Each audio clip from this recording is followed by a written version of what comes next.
Mbote na bino bana na nzambe bipai biso bino zwami tiketi tata nzambe azala biso tout au long ya émission na biso ya solo mingi basengi biso ete papa kuvubaka ozobona na te ndenge nini mikolo yo ya solo kosala émission mikolo yo ekomi kopesa biso mwa ba réflexion ebele. Pourquoi? Parce que ce que sali likambo ye kobebisa milimo na bato ekosala pasi yango wana nde tango nyonso tozalaka na bandeko lokola lelo to na poko lelo tozali na Urso Yindu nde na microbe kozala babino deko docteur Kuvubaka batata ba mama ya solo ezali mwa pasi poto lobela ba temo yo tokobanda ko développer mikolo yo thème na biso ya mokolo lelo tolobi ete dernière chance 6 avril oyo 6 avril dernière chance na bandeli 6 avril 2024 dernière chance ya biso na bino pona 6 avril 2025. Nani akukoma bandeko teme ezali mwa makasi dernière chance pour bokomi il y a le 6 avril 2025. Bokotuna yo Kuvubaka olingo lakisa nini? Oui, nzambi votele tele nzambi vovele vovele toyokaki mungongo nzamba lobi nini ke musala na ye soki botosi yango te yango natikelaki biso testament moko na prophétie moko nga ba prophétie wana na nini na testament na kozangisa ngo na émission nyonso te pona ko rappel na bino kimbangiste nyonso mwana Congo nyonso il faut yebaka que papa Diangenda oyo mokili lelo awa baye kondima 6 avril 2021 6 avril 2024 103 ans 103 ans makambu mingi nyonso papa Diangenda loba na biso tomoni yango pona yango tokolobela 6 avril 2024 papa Diangenda 6 avril importance nango nini bolimbisa papa koloba nango na Kikongo tolanda tayi ba mama kwa konzo butuwi devo wunu kiaki le 6 avril 1987 kena kwa lumbu mbadu bilumbi ya nsono yena kwa pedat mbadio date za wonsono kansi wunu kiaki le 6 avril butu vutu de meso kunima tumwini vo muna vua funda de mosi yen kama vua ye makumole mos dia ambu dia faye ko kunganda vo mama nkantondo walenda tela masua muna lumbu kya wuno nzambi boka kubikila dio masivi mana mazola nzambi mukutu songa makimonda kenafa to widi zono eketi bwei bwa kadila ntete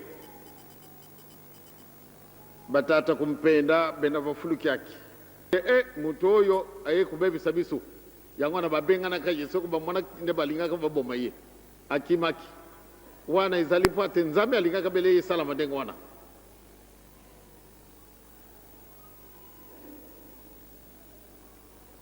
donc makamomanso masala maka nzambe soko bogisi yango te ku salama te papa simo kimbangu asalimu salama ye to yibi de susute a soko banda mukolo le 6 avril 1921 soko papa simo kimbangu akendake kusala de susu misala mosusu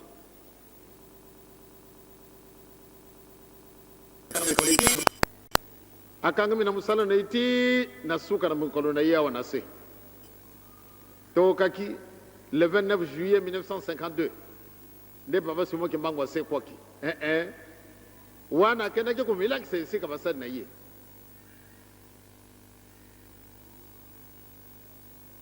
le 29 juillet akendaki kumila kisa esika basadi na ye bazalaki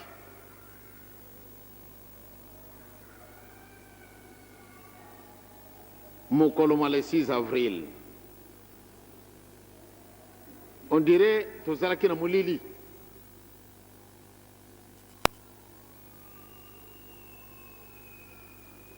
Mais Batumingi va jouer qui baptissime. Avant le 6 avril 1921, Batumingi va jouer qui baptissime. Pas battre, Tangwana Mundela Yena Nute, Bakoko Nabisu, Bayiba Kinzambe. Bazalake Kusamela Nzambi Mpungu. Nzambe na bango na solo bazalake ko pesa 1 kilo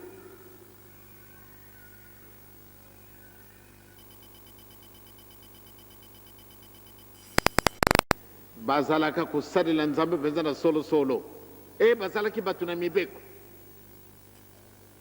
biso to yibaki mibeko ya nzambe na tangu nini mondele aye amemi buku bazalaki kubanga nzambe solo mutu yonso asali mabe oyo etumbu ezalaki kopesa na ye etango tozwi mokanda mwa nzambe totangi tomonaki ete solo ntango wana ezalaki kosala batata abrahame kanisa banda na banowe kanisaka bato oyo so balandi bato wana bazalaki kotambola na mibeko totangi na mokanda mwa tata nzambe tomoni ete solo bankoko na biso bazalaki en relation na tata nzambe bazalaki kubanga kusala mabe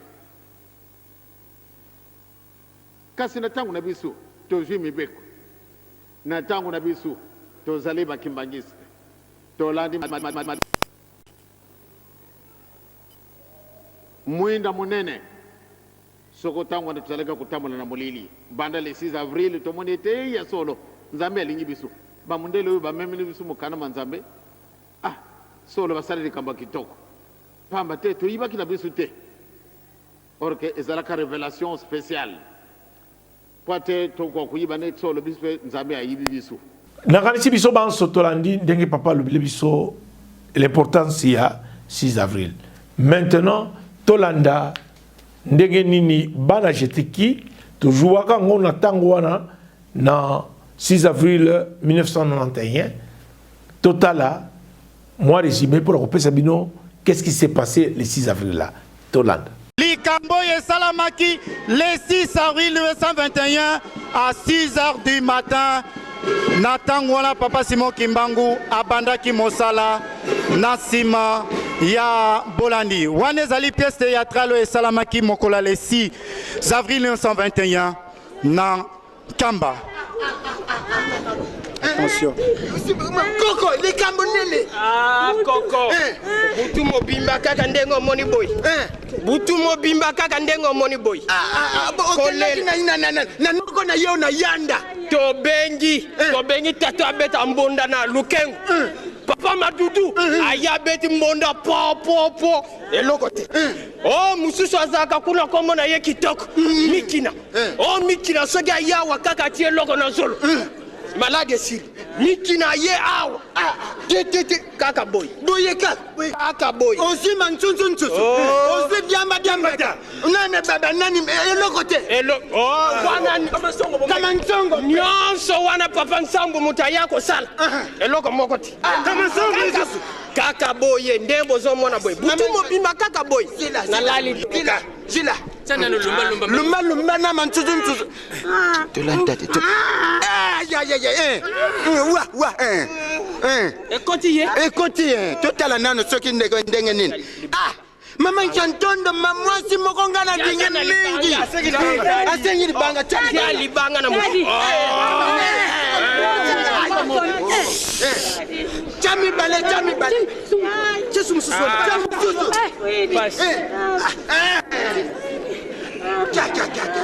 Oyo mpati ya boye. Mama Chantondo na yebi mama. Ye lisusu loko wana. Zela. Mama soki alami mwa pundu na ye ezalaka sukari mingi mamoyo. Kasi ndenge nini malade zosila tema. Na kama Tobengi banoko na ye bango nyonso. Ba ye aw. Papa Masalo azaka na lukengu. Azalaki aw. Tobengi papa nani oyo. Albert Longola mabanga. Tika bokono bozala kimia na kombo ya kolo Yesu Masia.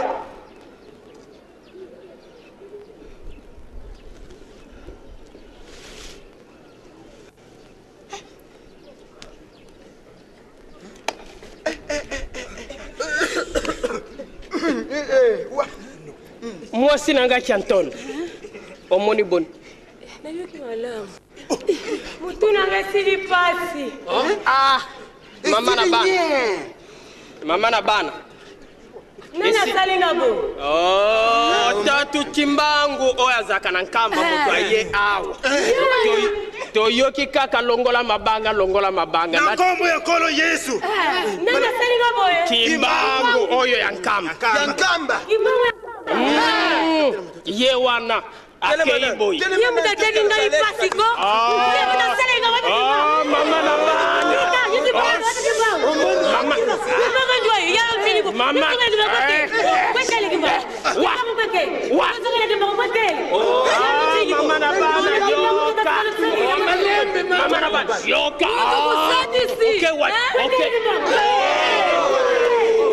Kimbangu akeboy. Soki lera koleka awa tika Kimbangu ake. Asalisi yo ndenge nini. Atika kaloboko na kombo ya kolo Yesu. Na lobi na yo soki Kimbangu aleki awa. Loba lisu fwa.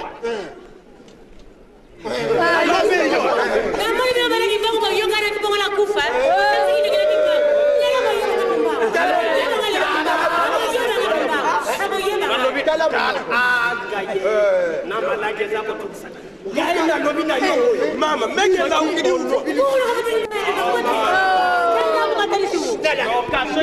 Mama, ni dawe. Soki malade si toki. Malade Toko pese merci te. Mutu aboye bapes batoni saka matonde pa ya nzambi. Mama na bana telama mama na bana. Makambo aboye batoni saka merci.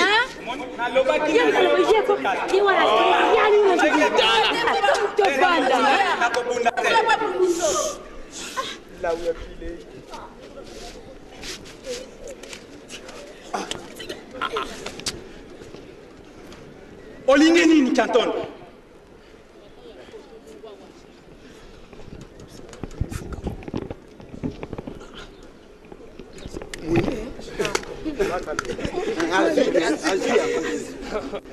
ate kende kovanda lipamboli bazwaka mbala mibale te ozwi Telelenge bwana. mana bana yaka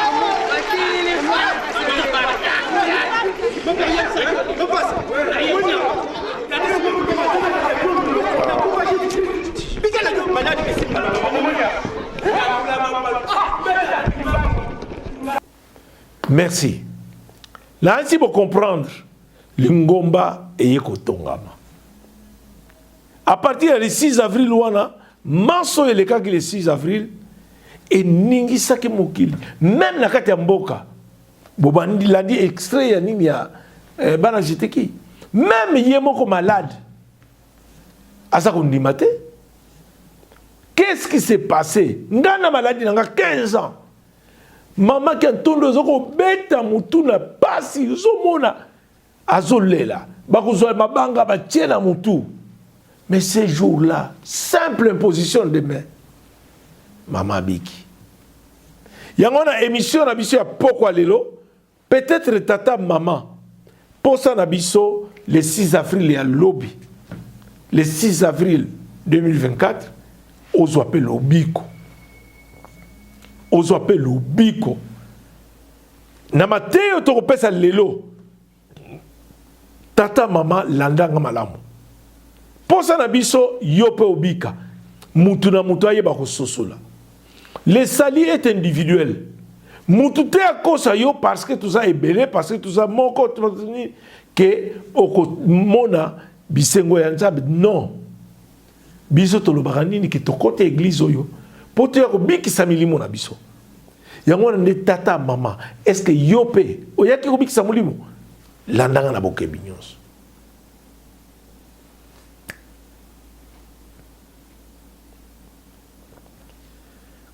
Bandeko sima ndenge tolobi ete papa diengenda atikila biso testament. Atikili biso testament alobi na testament na biso wana yangonde esengeli tolanda. Tolanda nanu na testament na kobandaka ko répéter yango testament. Tolanda. Ba papa na ba mama nazali na makamba spécial na luana binute.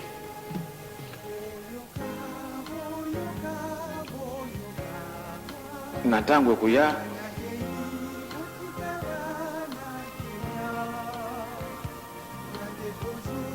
sokoto zali dususu na mukilite pamba teto zali koleka ditu yaki mobembo sokobo kotuna mais papa tango alingaka kufa libaki nini botala kaka manso oyo na kulubaka na binu mukolo na mukolo lobina lobaki mukolo moyenga na lobaki mukolo nyonso tuna kulubaka maoyo na kulubaka yangono nde izali kanile na biso bolingo mibeko misala makamisa toyo sokobo néglige yango de passe na biso kusila te pamba te tozali komona ye te solo nzambe azali vivant alingi biso mingi nzoto ezali pasi kasi molimo na ngai nazali na makasi eske ntango oyo nzambe yako alimaki ete biso misato malamu nde tozala na malade aza na mposa nini oyo elingi ye yango wana ekosalama oyo elingi biso te ndenge tosi tolobili mokolo oyo soko tozali lisusu te po tona te papa tekaki teka monini na kati na mabondele na kati na maluba na biso ya mokolo na mokolo ezalaka message oyo tokopesaka mbala na mbala na baoyo tozali lisusu te na bino bozali présent na baoyo bazali koya pamba te mokumba oyo ezali na biso ezali mokumba moko monene ya makasi yo na ngai to ndimi nde tolanda tata Simon Kimbangu nzela na ye ezali na banzube ebele ebibini bato olandi tata Simon Kimbangu solo na kulobaka ete bozali ndenge mosusu pamba te nzela na biso ndenge yango eleki mpasi na banzela nyonso tu bakoseka yo esika nyonso kokenda soko baoki yo ozali kimbangisi bamona yo zoba et pourtant yo ozali zoba te oleki bato nyonso tu wana mayela na ntina nini omiponi ni nzela oyo okolanda muntu mwindo alungwa wapi sikasika wa naza kolandaka ndenge nokuzalaka mwa ntango mosusu na mbeto nakolandaka mwa makambo ebele natali muntu mwindo esika nyonso ti azali kaka zero bato na mayela totundi na bango bato oyo bakokosala exhibition totundi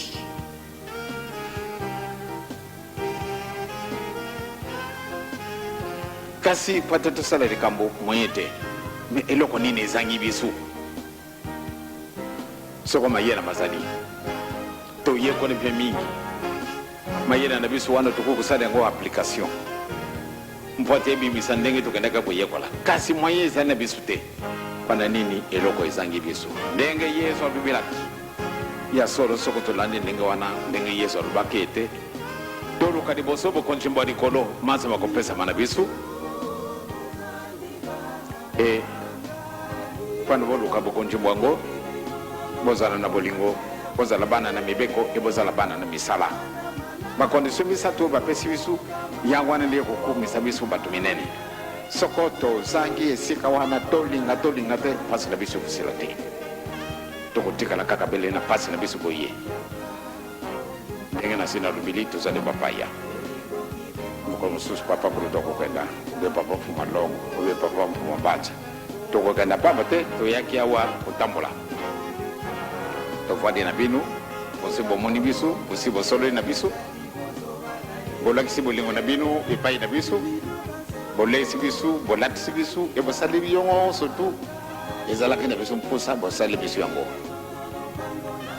lelo oyo ezali le 2 janvier 1992 bino oye kosouhaite biso bonne année ya solo totondi bino botondi ondeko na ngai bazali te kasi tozali pamba te tozali motu moko tika te tata nzambe na mobu oyo tobandi abatela bino ateya bino mpenza makasi tolongola nane bomutu tozala na bolingo moko ya kosekana te tozala na bolingo ya hypocrite te nde na libanda ya kolakisi bolingo kasi na kati na motima na yo olingi na yo te banda ntango wana tobeti mabako donc ekoki na yo na ngai nde tolakisa tolingi moninga e na kati na motima na libanda te pamba te soko ozali kosalaka hypocrite ekokute yo cher ekolakisa yo mpasi kuleka yango wana tokimaliwa mobongiso mosusu mozali na ye te eza na biso te pardon bele ye moko tata nzambe nkoli yezu eli mosantu akosalisa biso sino mobu mobimba topesi yango na ye nzambe tata na nkoli yezu eli mosantu batambola na biso elongo babongisela biso po ate tokokisa mikano na ye soko tokokisi mikano na ye nakanisi maoyo makodenga biso tokozwa yango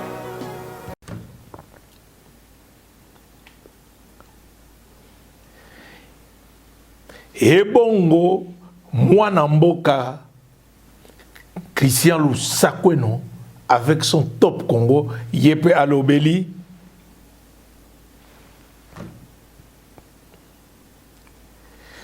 batata ba maman vu l'importance et comment kozwa likambongo esengelaki sikoyo batata oyo balobi ba 26 batali balobi et bakomi côté ya biso c'est dire président Félix a commis pasteur azo enseigné na mateya azo enseigné na ba acte bomoni et après cet enseignement et tungisi libota kimbangu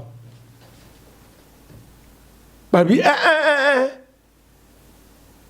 tata biso na 26 tozala biso na problème te na ndeko na biso posa na biso ya mokolo na mokolo ezalaka nde toyokana yango wana nde tata tozo réserver yo kopi pe biso tozo senga ndeko na biso boyokani bakamati bakomi mukanda ngo balobi nini na kati tobengi mama Babel Nkembi tangela biso mukanda boyoka marqueza na français boyoka maloba oyo bango balobi na kati ya mukanda na bango. Mama Babel, à vous la parole.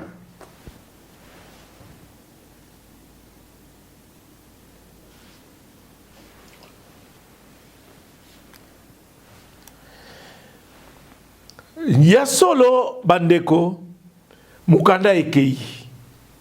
Kuna mukanda ekendeki tokomona na ba réseaux sociaux que papa Simon Kiangani a rejeté. Tandis que espoir nyonso batu nyonso bazako benga dernière chance. Yango ndeto lobi la dernière chance avant le 6 avril 2025. Nini ekusala banandaku ezali pasi. Ya solo tout les réseaux sociaux. Pendant que biso tozako zela, même le dernier jour, les 5, les 5, biso nyonso zela mato na biso nyonso na kamba tokandisi ke na buto a lelo tokoko zwa ba mituka tokende pour la réconciliation. Batata ba maman, quelle déception! Non! Moi je pensais que c'était la déception. Non! Nzambe apesaka punition moko na mutu kaka beko yesa yo motema libanga. Histoire bana Israël yeko se répéter. Et bale ko katana bo traverser Yolanda wou. Batata ba maman. Tokomi le tsiko déjà na ba 23 heures. Téléphone mon côté Leli. Liloba mon côté Yokani. Alors, le grand pasteur, Papa Félix, Osawapi. Mais, il y a un exemple que vous pouvez aussi suivre. Papa Mokobo Ilangola, Papa Mali. Malgré l'ingala neza moi mboulou mais bolanda kaka. Papa Mali va prendre une décision. Papa Mali wana azali musicien nakati ya Luanda. Atali si tu ba émission obiso to sala ki tolobi entre Papa Paul et Papa Zako nani mwana Nzambe. Likabo lingombe ezali bana na Nzambe. Ta Papa Mali atali ayoke amoni albi ayeko bimisa maloba oyo tolanda Papa Mali e na suka nango. Est-ce que yonde kolandinga siko na émission oyo dans quelques minutes tout comme à minuit? Est-ce que au koko soit décision peut être au bon one? Merci. Recommandation.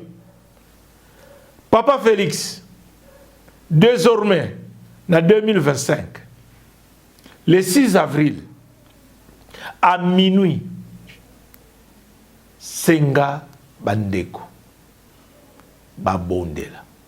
Ce qui peut ezalaki moyen, minute, nous sommes dans l'émission de Sikoyo, nous avons conseillé à président Balandaka rapidement. Soki bakoko senga na ba congolais et ngai déjà na sengi na ba congolais bande kwa est bazoyo ka pasi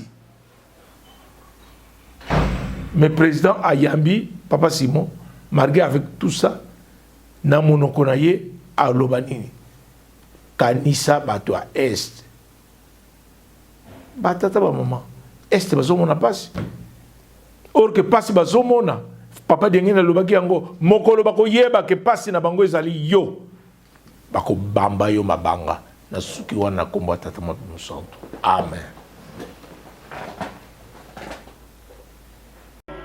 Et éphémère employé des huileries du Congo belge à Kinshasa, ex-Léopoldville, Papa Simon Kimbangu s'est particulièrement distingué par un enseignement du christianisme s'imprégnant de la nature intrinsèque de l'environnement l'entourant, mais également par la commission d'action défiant toute rationalité, notamment les actes de guérison et de résurrection réalisés respectivement sur les dames Kiantondo et Dianayaku à Ngombe-Lutete au commencement de son ministère au mois d'avril 1921. Pour le chef de l'État, la commémoration du centenaire de l'église kimbanguiste doit nous rappeler le combat mené par les martyrs des indépendances africaines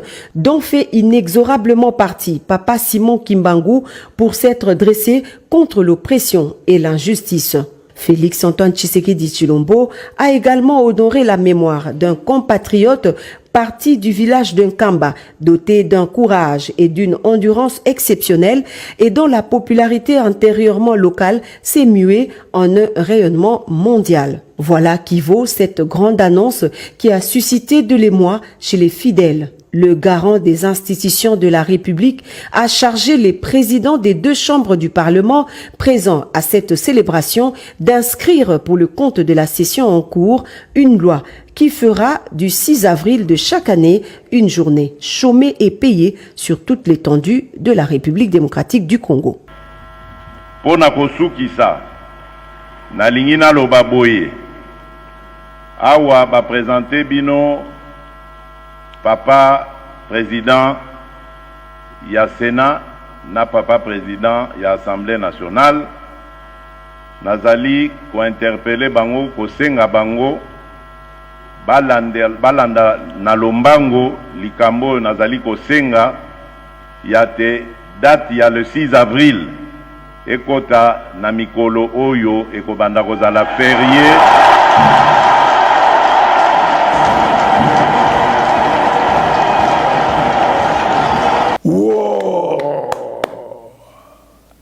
Bisso Bans, ces jours-là, papa Félix, vous avez uni l'église kimbanguiste.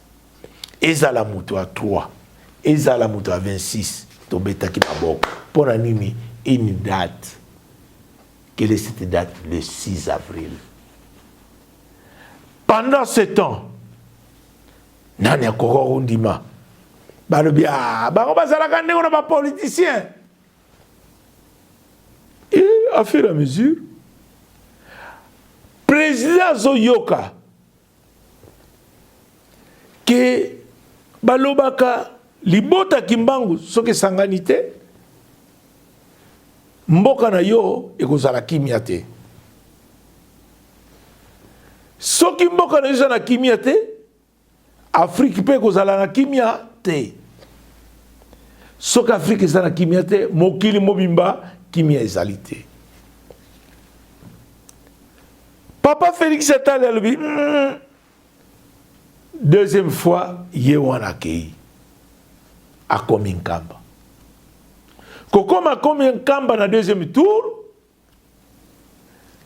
Tata Félix a maîtrisé l'enseignement.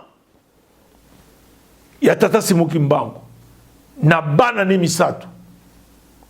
Alobi, oyo batikali, baza bandeko na ngai. Tika na pusa na pembeni. Mokonzi ya mboka. Tango azozo maloba na kati ya Nkamba. Akoloba nini? Tolanda.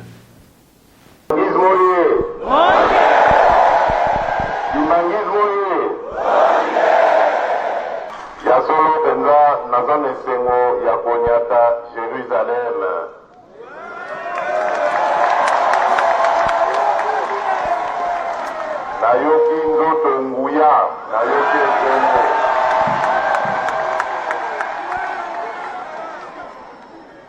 batata bamama bandeko kimbangiste nalingi nayebisa bino ke bino nde osimbi fierté ya bana Congo.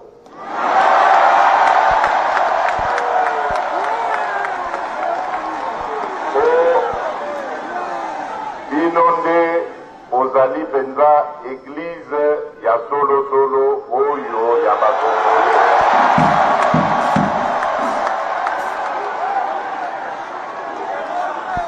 Yango wana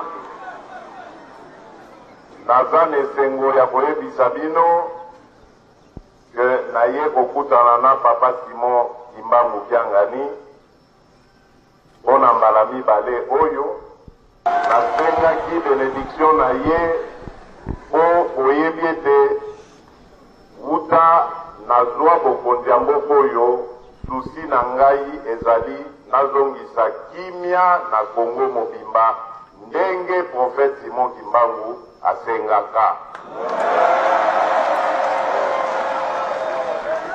Mission na ngai yango wana yango naye kosenga mosali ya Nzambe papa Simon Kimbangu Kiangani atanga na mabondeli na koka mission wana bana Kongo panso kobanda na nord tina sud na west tina est ba vanda kimia tokoka osala misala ya kotonga mboka elongo totika makambo ya mobulu bilinga na bokabwani.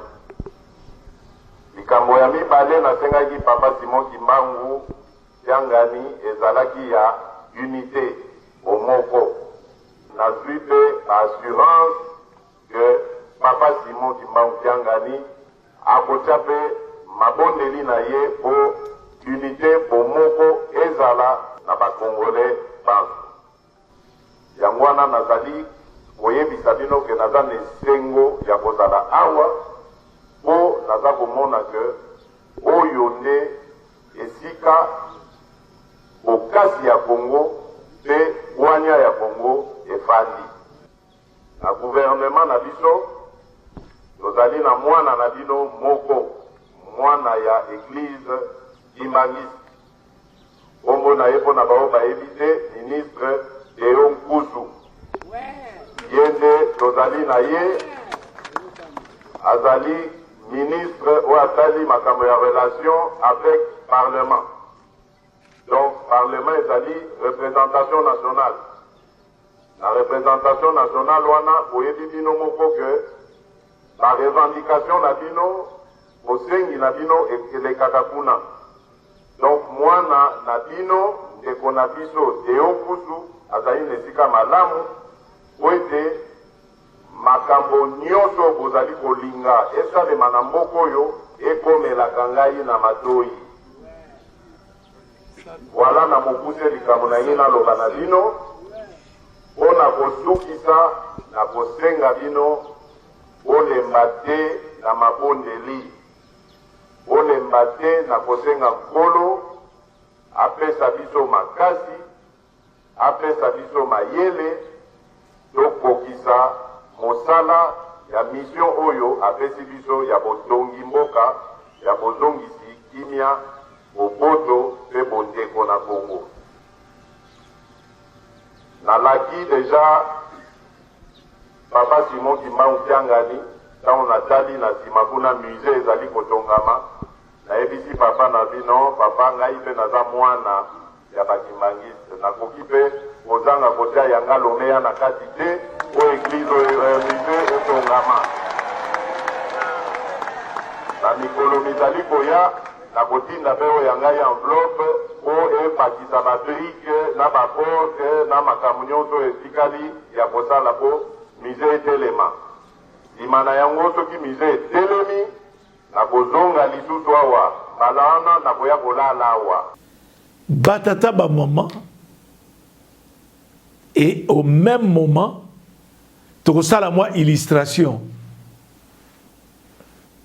une opposition ya bandeko na biso il y a 3 Namalobaya, président de la République, qui demandent une réconciliation. Réaction avec illustration, Papa Ourson, illustration pour la réaction, il y a Papa Katembo. Tolanda. Totika makambo ya mobulu mbilinga na bokabwani.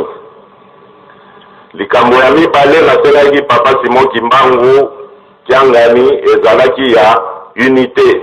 L'État peut toza koloba ezala l'État ya Angola, ezala l'État ya RDC, ezala l'État ya Brazzaville. Tolobi boye biso tozali église toza kosambela pona kimia ekota na mokili. Ezali makambo koloba te ke l'État ya kosalisa biso réconciliation. L'État azali na mibeko na ye, lingomba ezali pena mibeko na yango, mibeko ya l'État ezali yango te ya lingomba. Biso na lingomba réconciliation ezalaka te. Totika makambo ya mobulu mbilinga na bokabwani.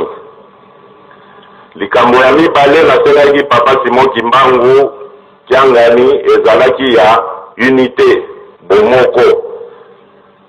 Wana nakobimisa masolo nyonso ndenge tosololaki te na baengagement apesaki te, mais nalingi nayebisa bino ke wana pe nazwi pe baassurance que Papa Simon Kimbangu kiangani akotia pe mabondeli na ye po unité bomoko ezala na kati ya bana. Soki mutu akweyimbe na mbeba bapesi ye etumbu, il faut asala etumbu aya kozonga na réintégration. Bayambiye lokola sentelama makambo na bino ya koloba ke boya kosalisa biso réconciliation ezali te. Oyo ezali makambo ya milimo ya batu mabondeli toza kobondela awa yango ezosunga bino bapeyi nyonso po ete bozala ndenge bozali. Tolingi désordre te. Bolanda ndenge biso toza koloba puisque boyebi makambo ya l'État me ya lingomba biso nde tokoyebisa bino. Malheureusement na bango toyeko koma le 30 mars président Fachi a prononcé, a confirmé maloba na ye na bunzambe nyonso le 6 avril, ordonnance signée. Férié, chômé et mwana Congo nyonso ali ya mbongo Kimbangu. Fana no ndako me bafuta yo na mbongo Kimbangu. Et salami bongo. Mais alobi pobo yebake nyonso ne uti na kati ya motema ke salami na amour akamati avion na ye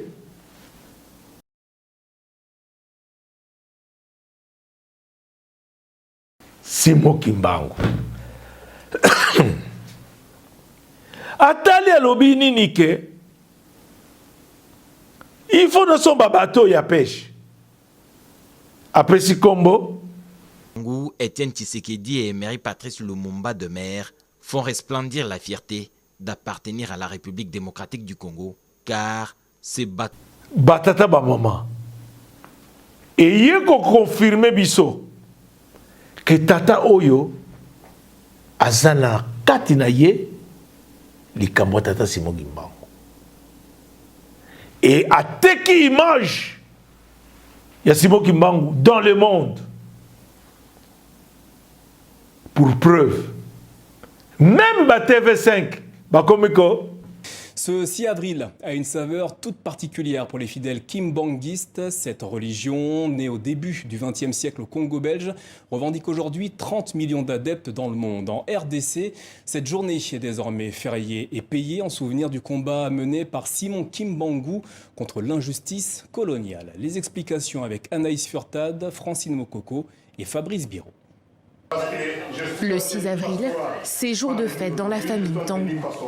Les plus belles tenues blanches et ouvertes sont de sortie, conformément aux traditions de l'église kimbanguiste.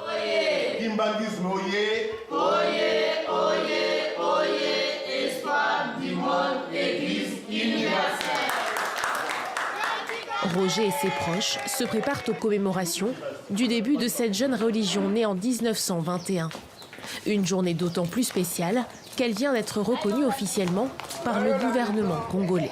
Désormais, en République démocratique du Congo, chaque le 6 avril, c'est chômage payé. Raison pour laquelle vous nous voyez avec cet empressement d'aller vite à l'église au centre d'accueil pour rejoindre les autres amis qui sont là pour glorifier Dieu. Dans le quartier de Kasavubu, à Kinshasa, les fidèles ne peuvent contenir leur joie. La famille Ntangou prend part à la procession jusqu'à l'église.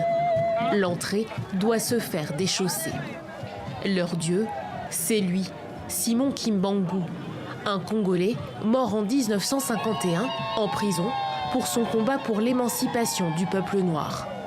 Les fidèles de cette église le considèrent comme un prophète, un messie. Les prédications du jour sont à la gloire de sa lutte contre les colons belges. Quand le mouvement a commencé en 1921, il y a eu des arrestations. On a arrêté deux kimbanguistes à travers le monde, des kimbanguistes de Gabon, de l'Angola, de Congo-Brazzaville. Donc dans l'ensemble, ça fait 150 000 martyrs. Selon des chiffres récents, plus de 10% de la population congolaise serait kimbanguiste. Une religion qui s'est étendue jusqu'en Europe via la diaspora congolaise.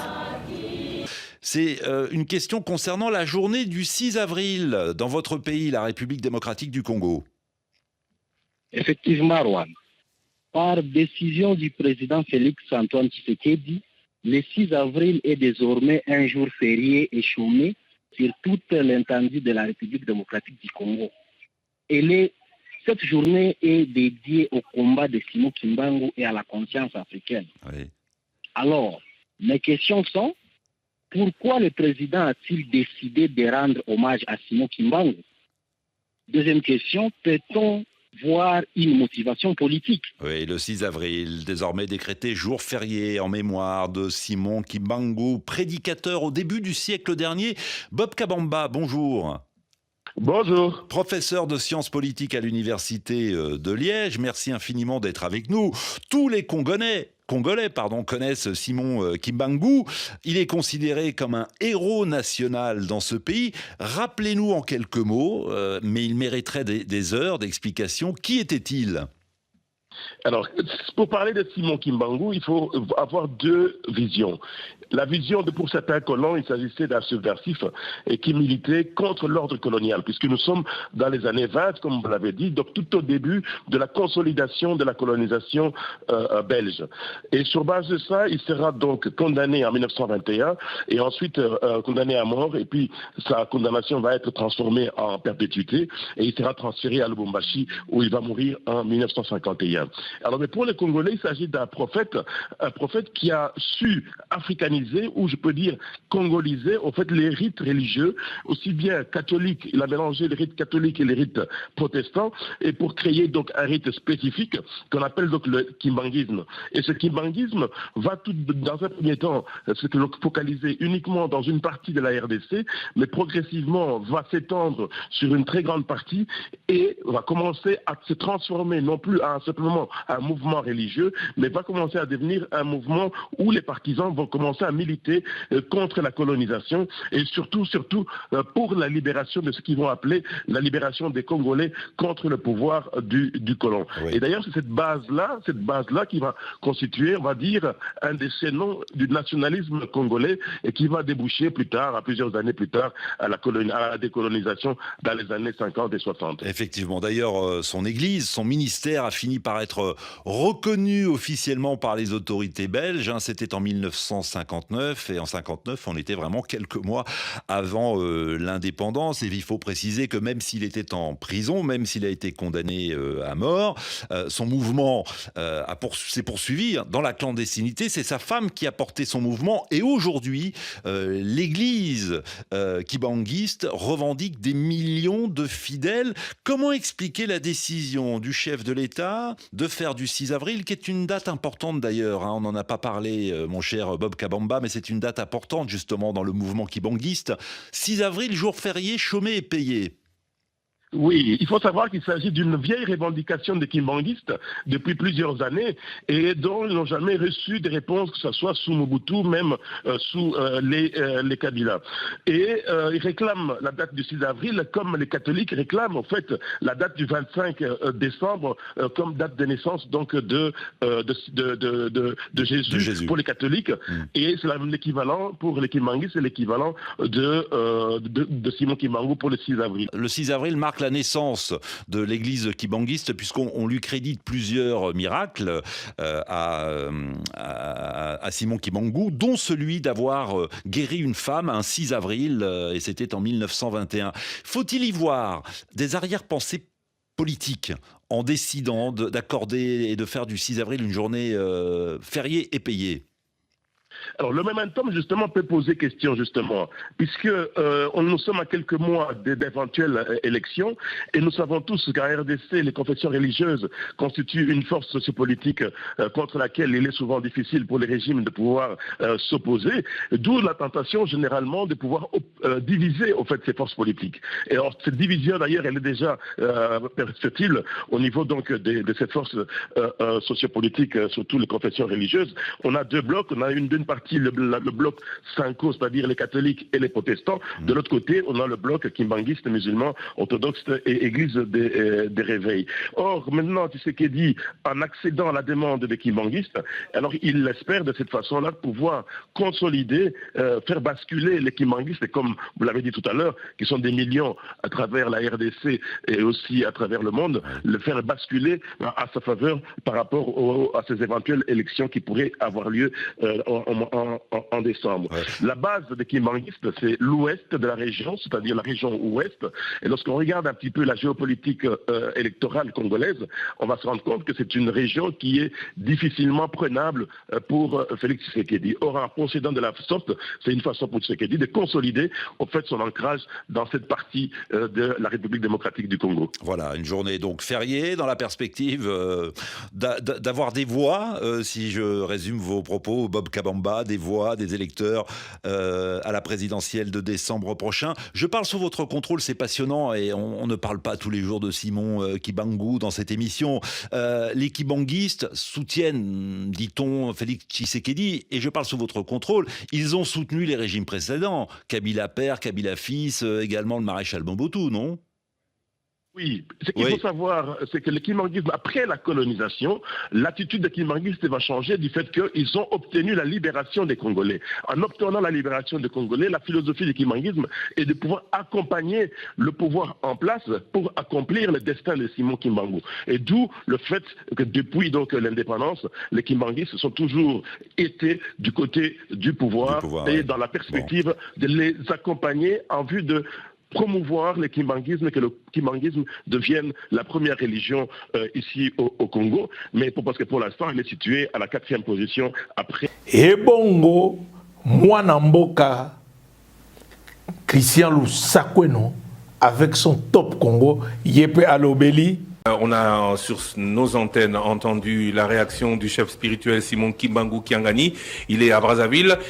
Un autre descendant, oyo ya Simon Kimbangu Kiangani toyoka kezaki na Lingala azalaki kuna na Brazza toyoka sikoyo tozwa moko ya donc descendant. Alors c'est vrai que c'est l'église kimbanguiste, mais le combat qui est salué, c'est pas le combat que de l'église, c'est le combat de Simon Kimbangu. Oui. Alors, naba bananaye bazaki misatu, qui solokele, Kiangani, oyazali papa ya actuel chef spirituel, Nadia Ngenda oyazaki le premier chef spirituel après Simon Kimbangu. C'est lui qui a formé l'église.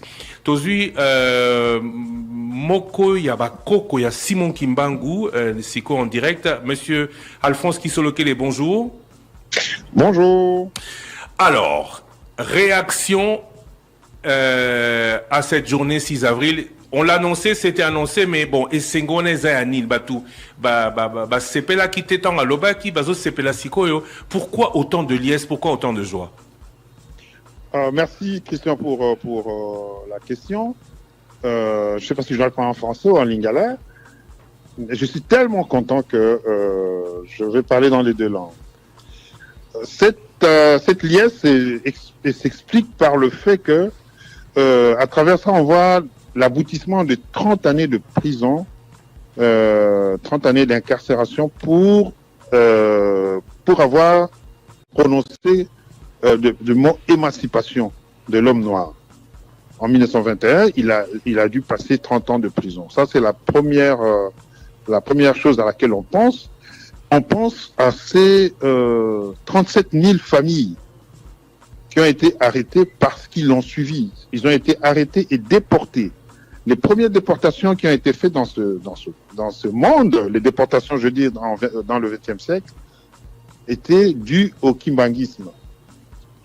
Et on pense aussi à toutes ces personnes qu'on a arrêtées par la police secrète belge, qui, à chaque fois qu'ils passaient dans les rues de Kinshasa et entendaient les gens parler, citer le nom de Simon Kimbangu ou chanter seulement en Kikongo, ils étaient arrêtés.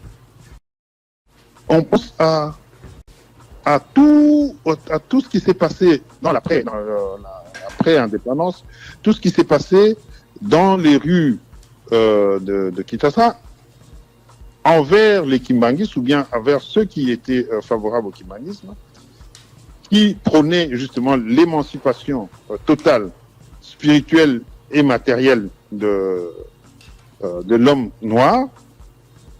Tous les sévices, tout ce qu'il y avait comme problème qu'on a dû vivre.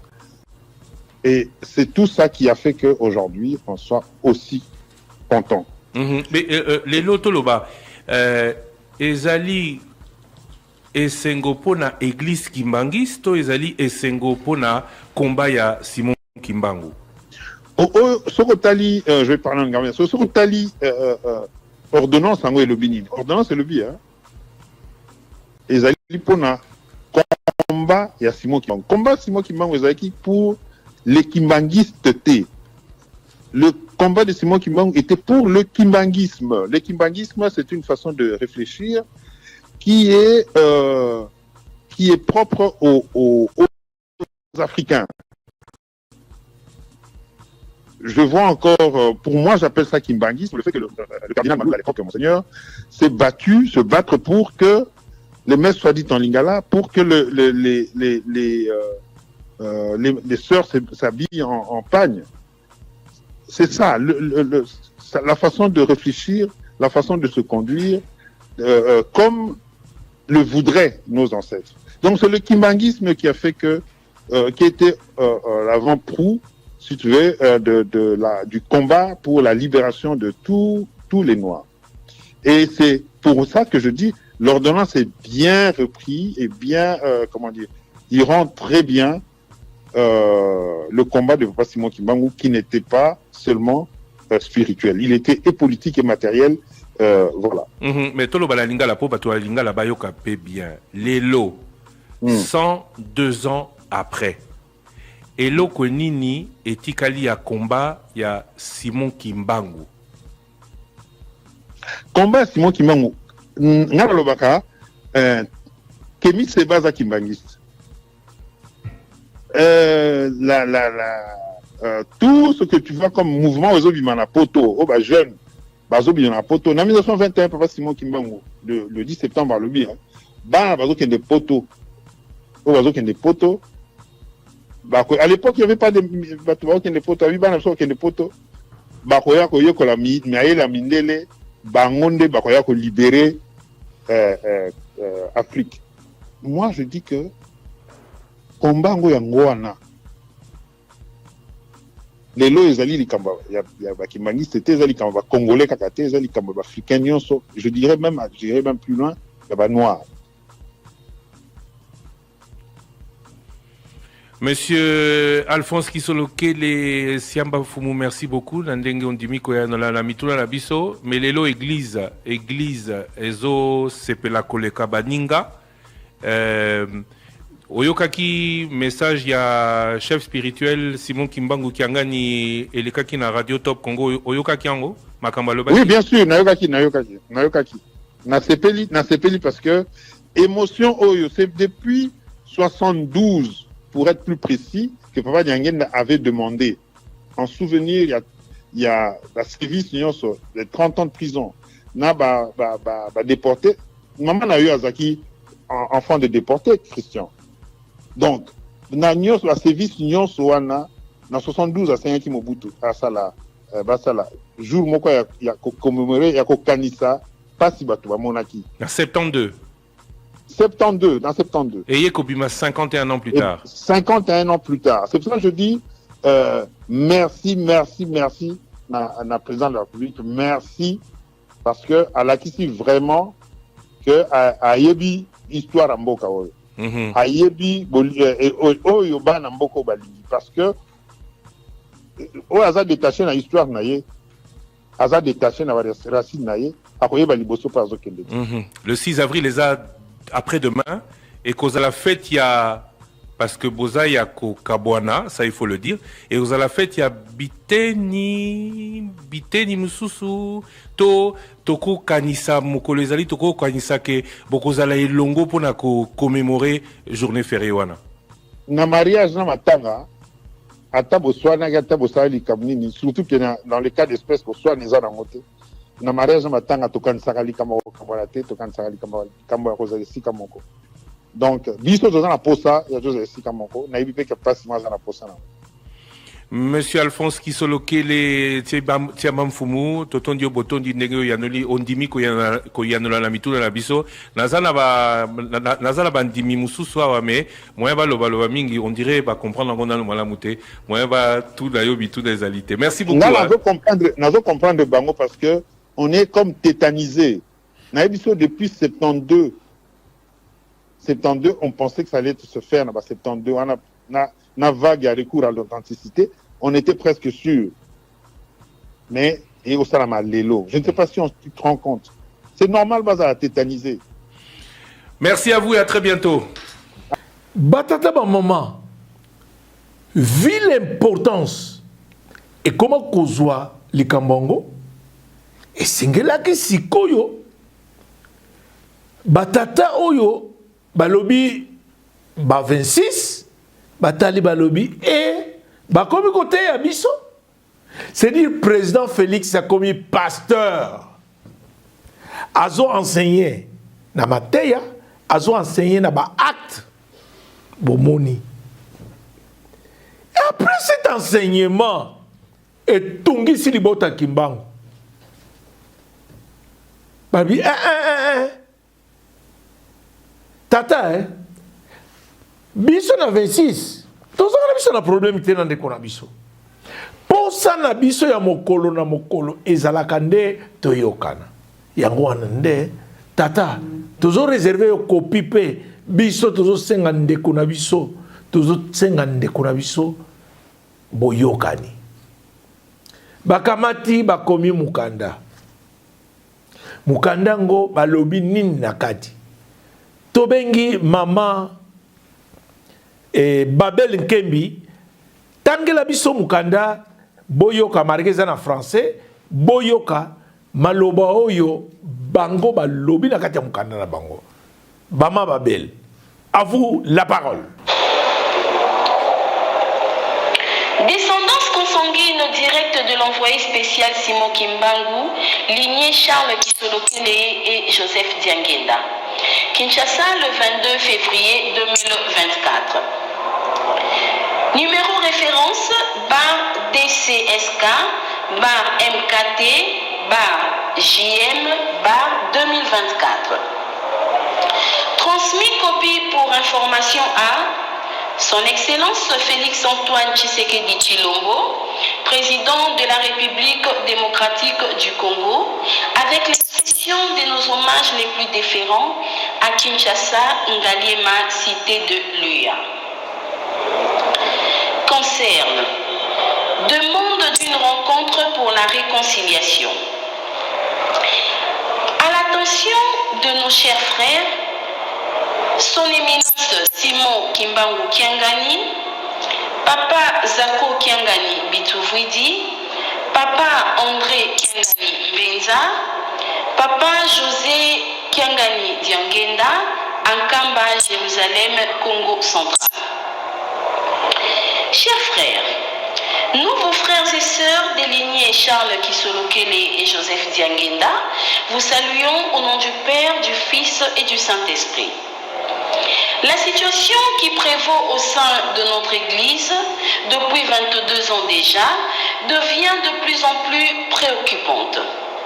Nous vous avons toujours demandé de nous mettre autour d'une table en vue d'aplanir les malentendus qui semblent nous éloigner les uns des autres et procéder à une réparation pouvant permettre de revivre notre ambiance familiale d'antan, comme ce fut à l'époque de nos pères biologiques. Dans l'une des homélies de Papa Simon Kimbangu Kiangani, lors de son séjour à Brazzaville, il a reconnu que l'Église n'est plus comme elle était du vivant de nos trois pères, et qu'apparemment, nous n'avons plus de famille comme ce fut avec Jésus-Christ, Papa Simon Kimbangu et les trois papas. Nous vous invitons à suivre la voie de la réconciliation pour retrouver l'unité et la concorde au sein de la famille en particulier et au sein de l'Église en général. Car la crise a trop duré. L'Église kimbangiste est une et indivisible. En tant que petit-fils de Simon Kimbangu, nous devons être des modèles dans la pratique de la vertu kimbangiste, notamment l'amour, la non-violence, l'humilité et le pardon. Comment parlerons-nous du dialogue, de l'amour du prochain, des autres, si nous-mêmes sommes incapables de les pratiquer? Son Excellence Félix Antoine Tshisekedi Tshilombo, président de la République démocratique du Congo, a exprimé, comme vous l'avez remarqué, avec sa décision de donner un jour férié en l'honneur de notre grand-père Simon Kimbangu. Et lors de ses différentes visites à Kamba, il a toujours soutenu la réconciliation familiale et de l'Église, le qualifiant de salvatrice pour le pays. Il a souligné l'importance de la cohésion sociale et de la paix dans la construction d'une nation prospère. Fêter ensemble cette journée du 6 avril serait une expression de gratitude à l'endroit du chef de l'État. Tel est notre souhait le plus ardent et c'est l'occasion indiquée de laver nos linges sales en famille. Nous sommes disposés de vous rencontrer à un endroit, date et heure à convenir. Par souci d'honorer la mémoire de notre grand-père, Simon Kimbangu, et de nos trois pères qui sont Lukelo Charles, Dialungana Kiangani Salomon et Diangenda Kuntima Joseph, car il est écrit: comment peux-tu dire à ton frère, laisse-moi ôter la paille de ton œil, toi qui as une poutre dans le tien? Ôte premièrement la poutre de ton œil, et alors tu verras comment ôter la paille de l'œil de ton frère. Matthieu chapitre 7, verset 4.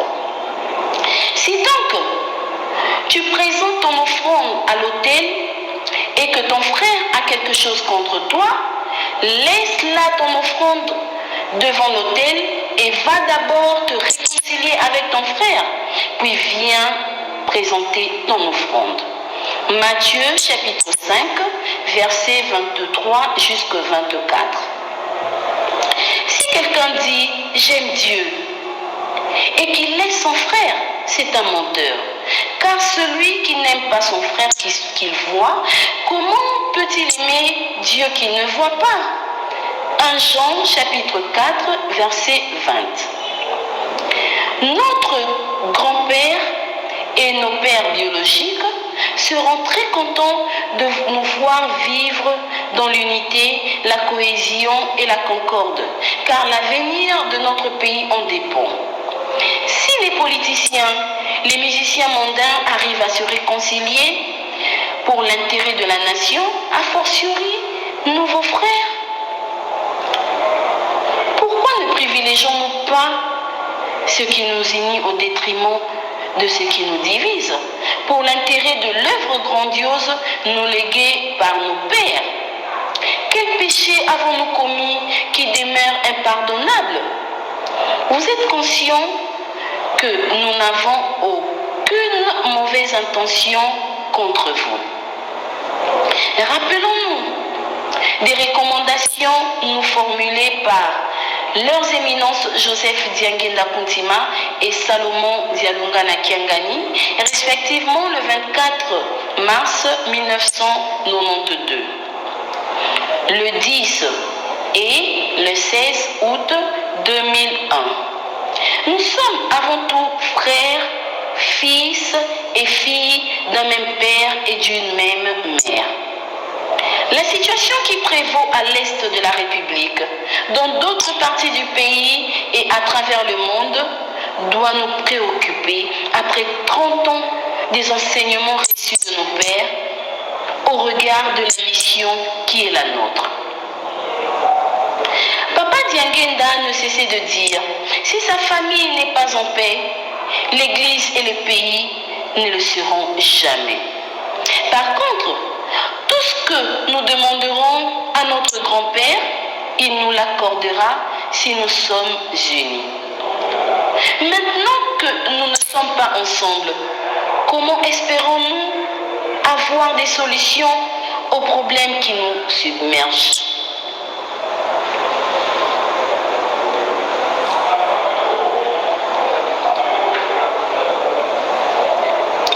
Rappelons-nous également des déclarations faites par Papa Simon le 26 août 2001 au temple de Nkamba. Selon nous, citons,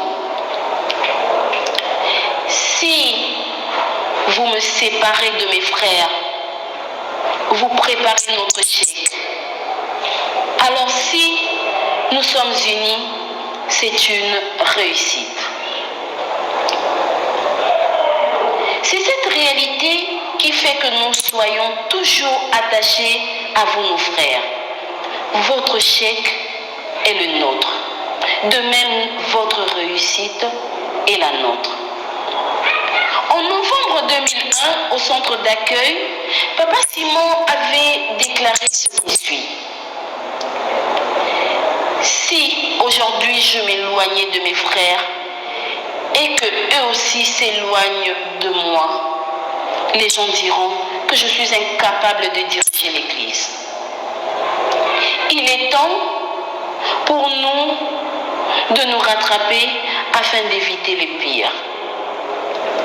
Recevez, chers frères, nos fraternelles salutations au nom du Père, du Fils et du Saint-Esprit. Pour les petits-fils de Simon Kimbangu, des lignées Charles Kisolokele et Joseph Diangenda. José Kisolokele Diangenda, Alphonse Kisolokele Diabanfumu, Charles Kisolokele Diangenda.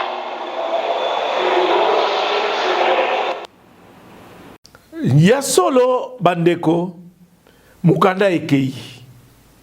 Kuna mukanda ekendeki tokomona na ba réseaux sociaux que Papa Simon Kiangani a rejeté.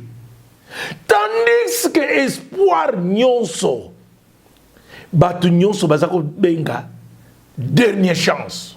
Yangonde to lobby la dernière chance avant le 6 avril 2025. Nini ekosala banandaku ezali pasi. Ya solo tout les réseaux sociaux. Pendant que biso tozako zela, même les derniers jours, les 5, les 5, biso nyonso zela mato na biso nyonso na nkamba tokanisi ke na buto a lelo tokoko zwa ba mituka tokende pour la réconciliation. Batata ba maman, quelle déception! Non! Moi je pense que c'était la déception. Non! Nzambe apesaka punition moko na mutu kaka beko yesa yo motema libanga. Histoire bana Israël yeko se répéter. Et ba le kokatana bo traverser Yolanda wou. batata ba maman tokomi le tiko déjà na ba 23 heures. Téléphone mon côté leli. Liloba mon côté yokani. Alors, le grand pasteur Papa Félix Osawapi. Mais Bamater Zoteya, il y a un exemple que vous pouvez aussi suivre. Papa Mokobo Inangola, Papa Mali. Marguerite Lingala neza moi mubulu mais bolanda kaka. Papa Mali va prendre une décision. Papa Mali wana azali musicien nakati ya Luanda. Atali si tu as une émission obiso to salaki to lobi entre Papa Paul et Papa Zako nani mwana nzambe. Likabo lingombe zali bana na nzambe. Ta Papa Mali atali ayoke amoni albi ayeko bimisa maloba oyo tolanda Papa Mali.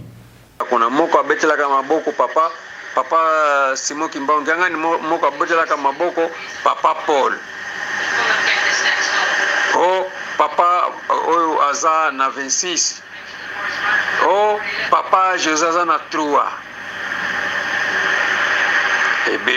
Lingombe beba. Na matanga kaka sikoto bandi kokende na matanga ya 26 matanga ya 3 ona nini ideologie kota na mutuke bato ya 26 bazabandoki bato ya 3 bazabandoki sikoyo ndeko na yo bobotami libumu moko bosololaka te. Eske tozala na biso kaka na esika wana te photo changer ngai mali nazoloba awa tango lingombe kabwanga mali na kenda kasho oyo ayebi nga na soyo ayebi kasho ya 3 jours na kangama 3 octobre oyo papa Simon Kimbangu akangama na soyo ezalaka le dimanche na 2004 po biso na soyo to memaka 2 ans avant tokabwana po ezalaki nanu kokobomba après baflitiste bayekobima po baflitiste bango bakenda bango nyonso bakenda na 3 na 26 nga mali nakenda kasho komo nazala numbo moi na nzambe ayebi nini asalaka biso to banda makambo yango tokota yango kaka kokota esike ebandela biso toyebi na biso te biso pe tokoke na biso koloba likambo tawana tozalaka bana mike lelo tokoma bamikolo eleki combien des ans 22 ans oyo lelo nakomi na 44 ans na 45 ans nazalaka na combien des ans katikati ya bambula na ngai katikati a partir ngai mali nazoloba yango a partir ya lelo changement de fréquence biso bandimi totika bapapa basala na ndenge na bango papa Simon Kimbangu ngani ye moko ayebi ndenge ne kose po ye moko to alobango botikela makambo 26 epana ngai biso bandi musiko pona nini to swana ka pona nini to finga ka pona nini ngai na le 6 na kokende okota église oyo ya 26 na kokende kuna nazotala soki oyo balobaka kibu moko biso toza bana moko photo sangana photo réconciliation ngai nazokende kuna natala ndenge nini bakotraite ngai esika nini bakotia ngai ndenge nini bakotalela ngai po banini ekozala na kotala nde po bolobaka yango kaka sikonga Mali na koti na 26 na ke kosambela kuna na tali nini balobaka nini meme sisani pe na kotia etali bango oyo koloba o te ezali neti na kei na catholique na kei na musulman na kei neti po ngai volonté na ngai epesi nga boyi po baza bandeko na biso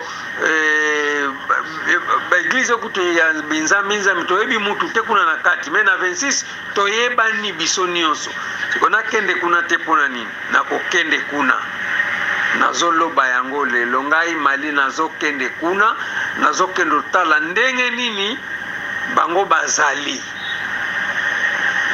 bango moko bakoyeba soki bakoboma ngai ye na makofi ye etali bango me ngai nayebi esika nini na telemi biso tobanda yango biso pe tokosukisa yango to biso toza bandimi makambo ya bapapa etali biso te bango sikoyo basala tu balongola biso na libulu oyo batia biso po bapapa nde batia biso na libulu oyo tozali kelelo tosololaka te ba 26 3 toza bandoki boye ebele bato bazali awa akundi ndeko na ye te ake kotala ye te meme maladi mpona nini po oyo aza na ngambo wana biso oza na ngambo wana sikoyo eske mukanda nzambe elobi ndenge wana bino botanga Biblia eske na Biblia elobi ndenge wana ata bapapa na bamama nalobi yango lelo le 2 avril obanda ya mbula biso bakimbangista ebandaka avril mais oyo etouche ye motema etali oyo alobi ke te boyoka papa Mali makambo azoloba boyo bato ya laboratoire po tozokende wapi mpona lingomba oyo yango tomonaka mutu nyonso azosala oyo alingi na lingomba oyo papa dialunga na loba lingomba topesa ngo na bangulu ya solo lingomba mpenza eza na bangulu basabote eglise baye kotia makambo oyo ezalaka te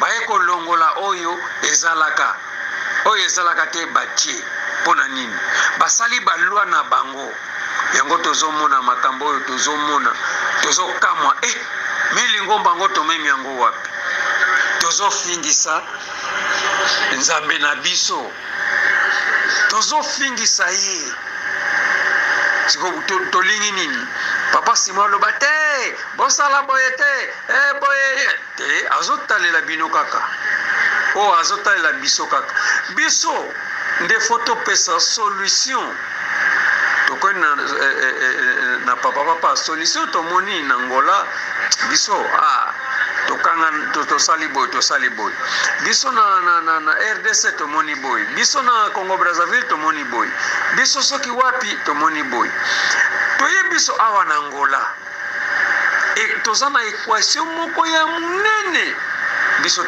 tokanisaka nzambe te awa equation toza nango po biso moko tozwa lilobe pa ya papa na ndenge nini na Angola réconciliation nalobaka yango ezali première eloko na constitution ya Angola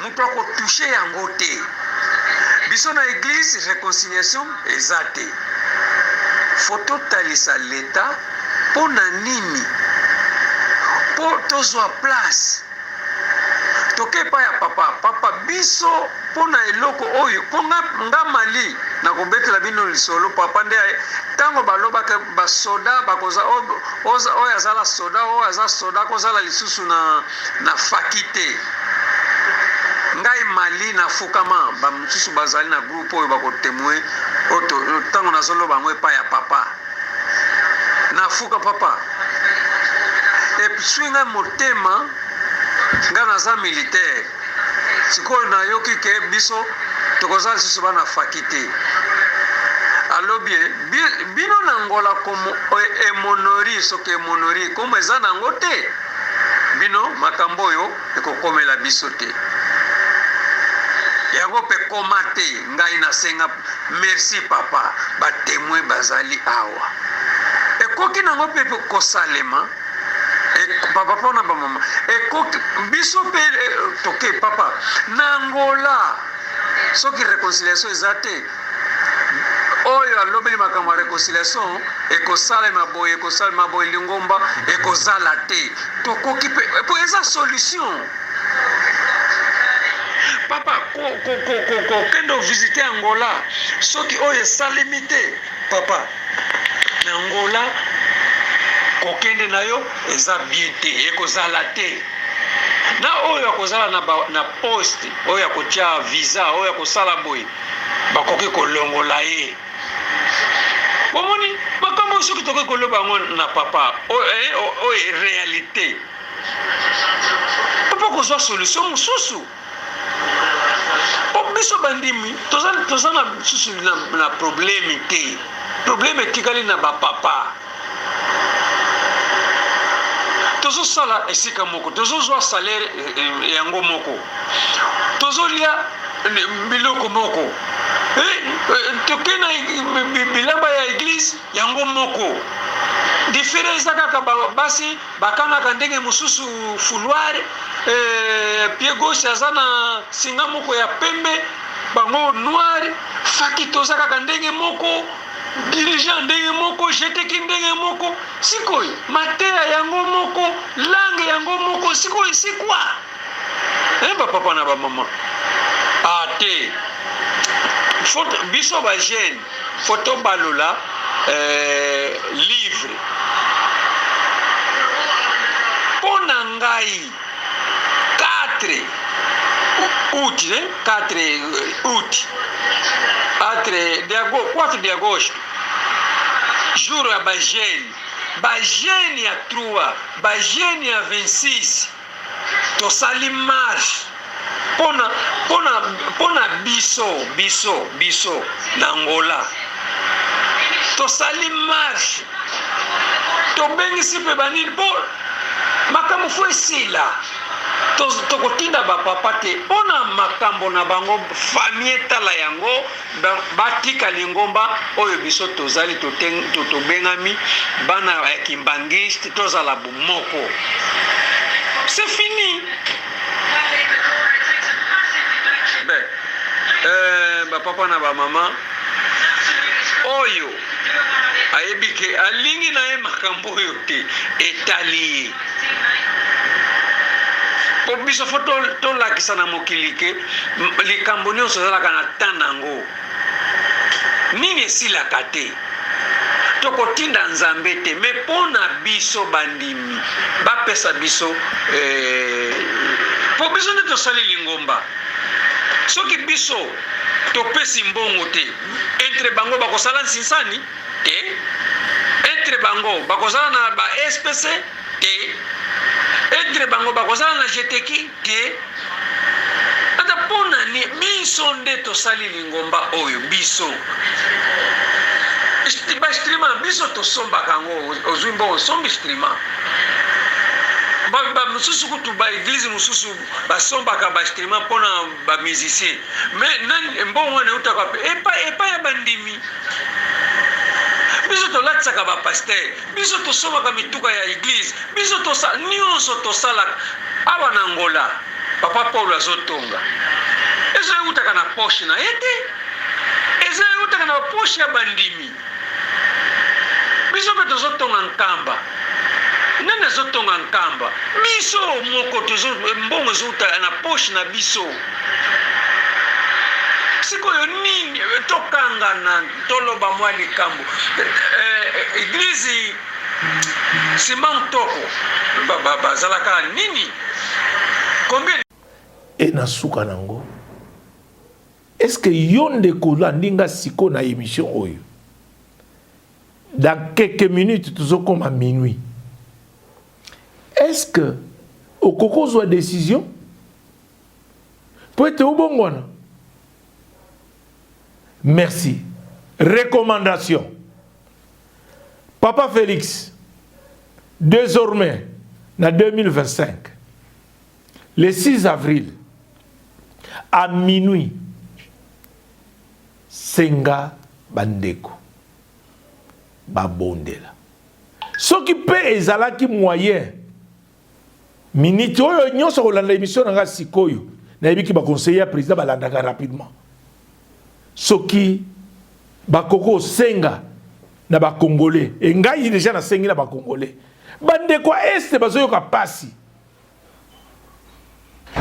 mais président ayambi Papa Simon malgré avec tout ça na monoko na ye aloba nini kanisa bato ya est batata ba mama est bazomona pasi or que pasi bazomona papa dengi na lobaki yango mokolo bakoyeba ke pasi na bango ezali yo bakobamba yo mabanga na suki wana kombo tata mapimo santo amen.